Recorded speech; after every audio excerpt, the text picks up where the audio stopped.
जय सिया राम। यह वह स्थल है जहां पे चक्रवर्ती महाराज दशरथ जी का दाह संस्कार किया गया है। सबसे पहले तो हम यह आपको यह बताएंगे कि हमारी अयोध्या जो है 84 को उसमें फैली हुई है।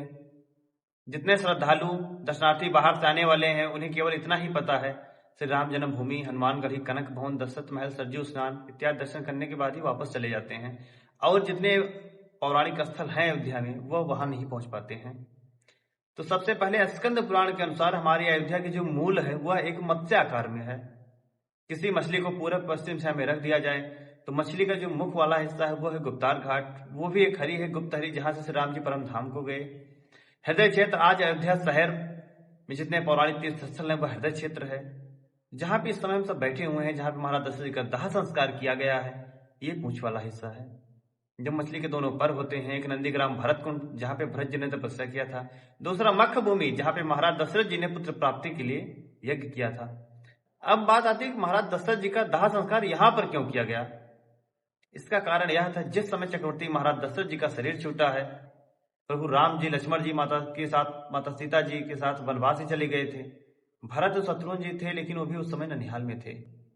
वशिष्ठ जी के द्वारा दूत भेज के उन्हें बुलाया गया लेकिन ये सूचना नहीं दी गई कि ये महाराज जी नहीं रहे।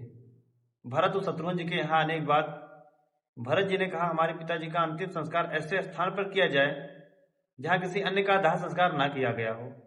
उस समय तत्कालीन विद्वानों के द्वारा वशिष्ठ जी के नेतृत्व में जितने आचार्य, विद्वान, शोधकर्ता इस कार्य में लग गए कि वह सबसे पवित्र भूमि कौन सी है जहां पे चक्रवर्ती महाराज दशरथ जी का अंतिम संस्कार किया जा सके।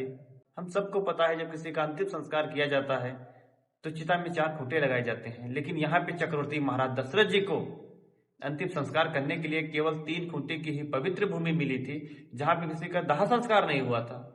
चौथा ऐसा था जहां किसी न किसी का पहले से दाह संस्कार हो चुका था। ये सूचना भरत जी के पास थी।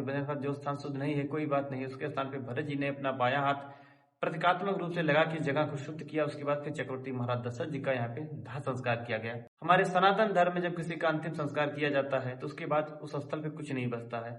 अगर त्रेता युग से आज वैसे छोड़ दिया जाता तो आज ये बताने वाला कोई नहीं होता कि महाराज दशरथ जी का दाह संस्कार कहाँ पे किया गया है।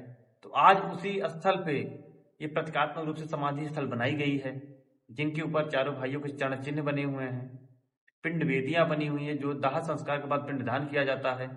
ये गुरु वशिष्ठ के चरण चिन्ह है। ये आप जो देख रहे हैं प्राचीन अस्त्र शस्त्र हैं जिसमें आज तक जंग नहीं लगा है। आप किसी भी प्रकार से इसमें जंग नहीं देख सकते हैं। यहाँ पे मंदिर में बीच में महाराज दशरथ जी की विग्रह है, बगल भरत और शत्रुघ्न जी विराजमान है और उनके बगल गुरु वशिष्ठ जी हैं, क्योंकि उस समय राम जी लक्ष्मण वनवासी चले गए थे उस समय, इसलिए यहाँ महाराज राम जी और लक्ष्मण जी की विग्रह नहीं है। इस स्थल का सबसे बड़ा महत्व है कि चक्रवर्ती सम्राट महाराजा दशरथ समाधि स्थल पर दर्शन अगर करते हैं तो शनि की किसी प्रकार की पीड़ा हो, 7.5 अढ़ैया महादशा अगर किसी भी प्रकार की चल रही है तो यहाँ दर्शन पूजन करके दशरथ जी द्वारा गाई गई स्तुति जिसे दशरथ कृत शनि स्तोत्र के नाम से जाना जाता है, जिसका वर्णन पद्म पुराण में है, वह स्तुति है नमः कृष्णाय नीलाय शीतकंठ निभाय चा नमः कालाग्नि रूपाय चिंता चावाय नमः। पाठ करते हुए प्रसादम गुरुमे देवो परारोहम पागुता। ये पाठ जिसके भी द्वारा किया जाता है शनि जी उसके सदा अनुकूल रहते हैं, उसे कभी अशुभ फल नहीं देते। दशरथ समाधि स्थल पे एक शनि जी की ऐसी विग्रह है, अद्भुत विग्रह है जिनके दर्शन लाभ से शनि की किसी प्रकार की पीड़ा हो तो वो विशेष कृपा होती है, जिसे अधो दृष्टि का प्रतिमा कहा जाता है, जिनकी दृष्टि पूर्णतया बंद है। जय श्री राम।